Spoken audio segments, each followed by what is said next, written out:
Olá, bem-vindos ao programa Professor Merino Responde. Eu sou advogado, professor de Direito. Estou aqui com o presidente do Sindimoto, Walter Ferreira.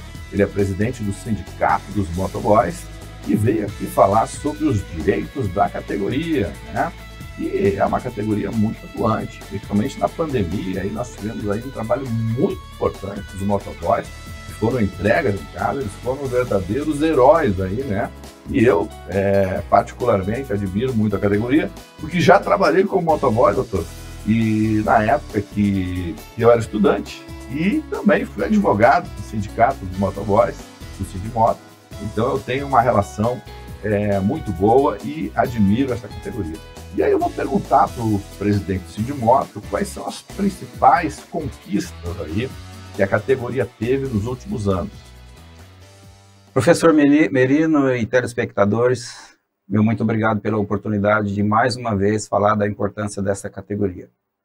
Nossa categoria passou a existir de fato em 1996 e de direito de fato em 2010, quando nós conquistamos a Lei 12.009.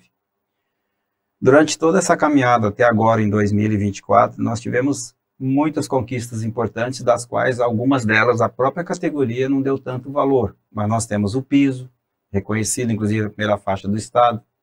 Nós conquistamos pela Lei 12.997 a periculosidade, conquistamos o aluguel de moto, que é um dos maiores do Brasil, que gira em torno hoje de R$ 1.200, conquistamos o vale alimentação, auxílio de deslocamento, um seguro de vida que é custeado pelas empresas, o combustível também que é pago pelas empresas para o desempenho da sua função no decorrer do dia, garantias que muitos não têm hoje, que é de fundo de garantia, previdência. Então, todas essas conquistas estão elencadas na nossa convenção coletiva, né? Infelizmente, com a vinda das startups, com os tais aplicativos ou big techs, muitos trabalhadores com o sonho de ser empresário de si próprio através do MEI, muitos deixaram esses benefícios. Claro que boa parte ainda continua usufruindo dele, mas foi uma permuta um pouco desvantajosa para quem trabalha com aplicativo, vista que muitos que hoje tem a sua vida ceifada, ou qualquer acidente de grande monta que impossibilite para o trabalho,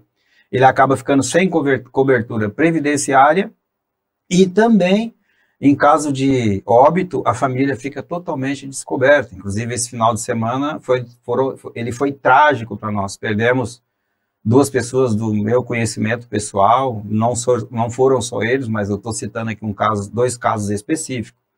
E nós sofremos muito com essa questão do acidente. Como nós estamos em Canoas, eu vou me apegar mais na questão Canoas. Uma outra pergunta, eu vou aproveitar aqui o ensejo, né, também.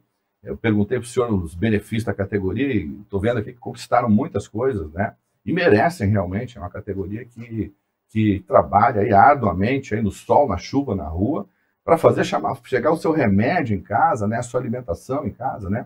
E aí eu quero perguntar quais são as principais dificuldades encontradas, né, pela categoria na atuação do seu trabalho. Quais os principais problemas da categoria? Eu vou me ater em Canoas. Em Canoas nós não temos direito nenhum, e deveria ter. E nós já tentamos, já todos esses anos, nos reunindo com a Secretaria de Trânsito, nos reunindo com a Câmara de Vereadores, buscando uma audiência com o prefeito. Por quê? Primeiro que nós há tempos vimos pedindo estacionamento com vaga exclusiva para motociclista, inclusive com a placa sendo uma placa de rotativo de prestação do serviço, porque os estacionamentos existentes em Canoas, as pessoas oriundas de outro setor do comércio que vêm trabalhar com sua moto, estacionam ali e ficam o dia todo parado, o que impede nós usarmos esse estacionamento para fazermos o nosso trabalho.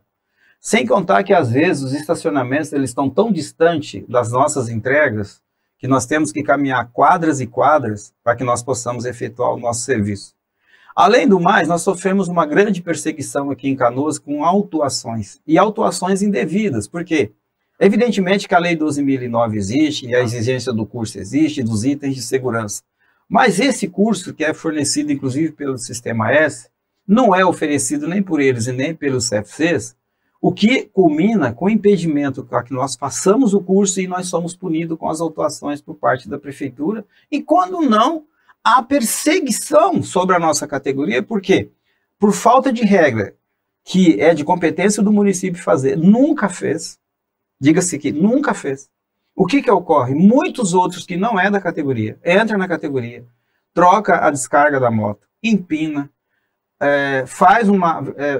comete uma série de barbáries no trânsito, e quem sofre as consequências são os profissionais, com autuações, com perseguições, com recolhimento de motocicleta, descumprimento da lei, às vezes a motocicleta está com uma luz da seta apagada, uma situação que pode ser resolvida até mesmo no local, ou até mesmo o agente, pela lei 14.229, que renovou o CTB, concede-lhe 15 dias de prazo para ele fazer a troca da lâmpada, ou então arrumar o veículo por ser um detalhe pequeno. Isso não acontece. Por autoridade, eles simplesmente dizem o seguinte: eu só preciso do número da placa.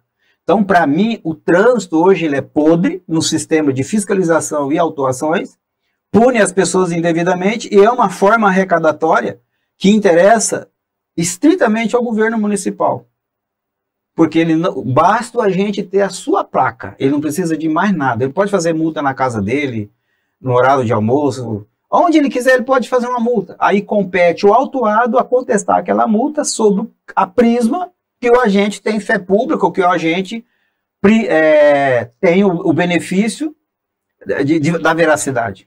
Como que nós vamos resolver isso? Então o trânsito também carece no seu setor, essa caixa preta ela tem que ser mexida, para que o condutor, não só do carro, da motocicleta, mas também de outros veículos, realmente tenha o seu direito respeitado. E, presidente, uma outra dúvida que eu tenho, que eu vi o senhor lutar muito sobre a questão da regulamentação do mototaxista, isso antes de ter essa questão do Uber. E aí eu não entendi que, de repente, entrou o Uber Moto, e o Uber Moto faz a questão do mototaxista, mas não se regulamentou na época que o senhor lutava pela questão do mototaxista. Mas isso está sendo feito pelo Uber agora. Me explica, que eu não entendi o que aconteceu, por que o Uber conseguiu isso e por que não foi conseguido nos municípios. Primeiro, professor, que a Lei 12.009, no seu artigo 139b, salienta que a competência é municipal de dar as regras, e o município nunca fez. Aliás, não só Canoas, mas vários outros municípios no estado do Rio Grande do Sul. Aí veja, quando vem essas empresas de aplicativo, essas empresas consideradas grandes, elas não pedem nem licença e nem batem na porta dos municípios para começar a operar, e foi o que aconteceu. Tanto que as outras de aplicativos de entrega, e agora com o transporte passageiro. Nós somos perseguidos para estar fazendo esse trabalho, só que quem opera não sofre as consequências. A responsabilidade ela recai sobre o motociclista, apesar de que a Lei 12.009 ela é uma regulamentação a nível nacional e que garante o direito desse trabalhador atuar nessa atividade legalmente por lei federal. O município, não sei te dizer porquê, mas eu vou usar esse termo, não tem, acho que, competência através do seu setor de trânsito, de ser humilde, de nos chamar, porque a gente se propôs a ajudar. Existem regras em outros estados brasileiros, né? E não fez aqui. O que acontece? Simplesmente, um motociclista hoje se inscreve nesse aplicativo, não sabe se ele é habilitado, se ele está preparado, se ele tem o curso para poder transportar uma pessoa. E te digo mais, 23% das pessoas que atuam tanto na teleentrega quanto no transporte passageiro não tem habilitação. A grande maioria dos acidentados são de 18 a 25 anos. Então, nós estamos diante de um descalabro que, infelizmente, o administrador público, ele não enxerga esse público, assim como não enxergaram na época, como o senhor mesmo bem disse, na época do Covid. Todos os prefeitos e governadores e presidentes diziam, façam tudo por delivery. Mas quem eram as pessoas que entregaram o delivery? Que segurança nós tivemos? Não tivemos nenhuma. Tivemos perdas e perdas, só que nós somos os insignificantes da sociedade. Presidente, eu quero aproveitar até esse assunto, diante de todas essas questões que o senhor está falando aí, de irregularidades, até de pessoas que dirigem sem carteira, enfim, né, que não tem curso de formação. Qual o índice de acidentes hoje, mais ou menos, que ocorre com os motoboys? É um índice alto? Altíssimo.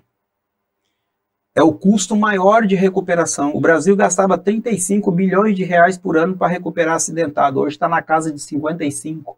E o grande público, infelizmente, é os motociclistas e jovens. e muitos se tornam inoperantes para a sua vida laboral futura. Nós estamos diante de uma epidemia,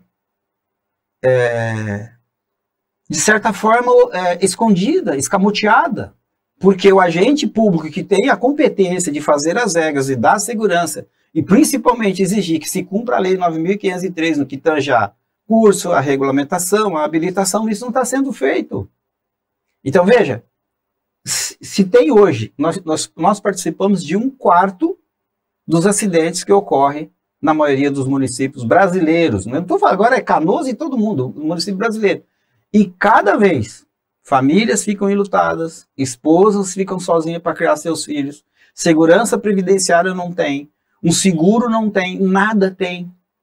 Nada tem. Os maiores matadores da nossa categoria no ramo de teleentrega são as empresas que exigem que o motociclista ultrapasse os limites das regras de trânsito para fazer uma entrega.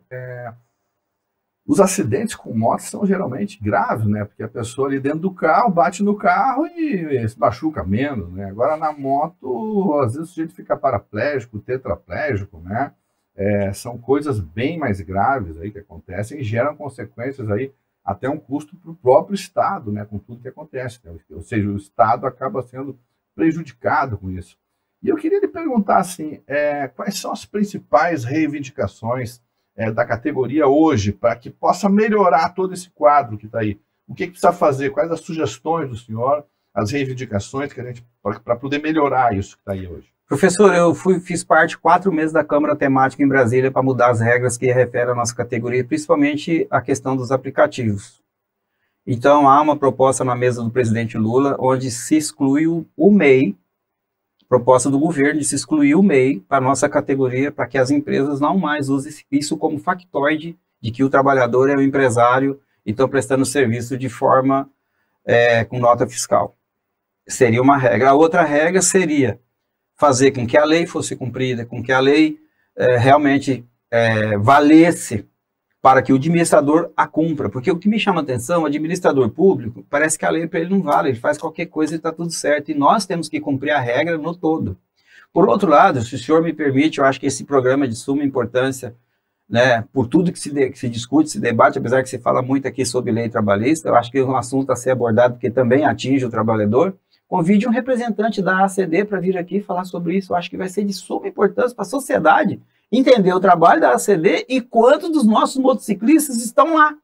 Porque perdem membro inferior, membro superior, ou seja, perna, braço, e depois fica imobilizado para o trabalho. E hoje nem DPVAT não tem mais, né, presidente? Porque tiraram o DPVAT, que era uma coisa que dava assistência, né? Sobre a Prisma, né? Sobre a Prisma né? Sobre a Prisma que tinha muitos milhões para se gastar, só que o administrador público, quando fez isso, ele se esqueceu que tudo que tu tira e não há uma reposição vai acabar. Vai acabar. Assim como nós estamos discutindo a questão do clima, quanto mais tu desmata, mais quente vai ficando. Olha o que aconteceu no Chile, né? Tá certo que não é um assunto em pauta, mas é simplesmente uma analogia que eu faço, é o seguinte: tira a água do poço, e não há chuva, não vai ter mais água. É uma questão lógica. E é uma questão com relação ao que o senhor falou dos trabalhadores prestar serviço com MEI, né, ou como cooperativos. Eu até tive um programa específico para isso, que fala de reconhecimento de vínculo, da pejotização, né?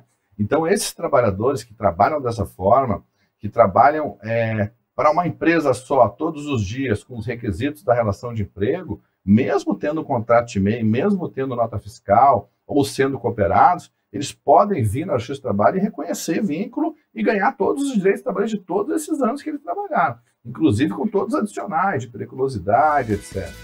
Bom, por hoje nós vamos terminando o nosso tema, é um tema muito interessante, importante para a sociedade.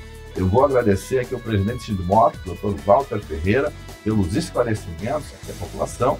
Nos acompanhe nas redes sociais, Facebook, Instagram e também no YouTube, lá onde vocês vão encontrar aulas gratuitas. Mandem suas dúvidas no nosso WhatsApp, que aparece aí na tela, 9962-262. Eu sempre respondo a todos os nossos ouvintes. Muito obrigado, presidente, pela presença e até a próxima. Um grande abraço, professor Merino.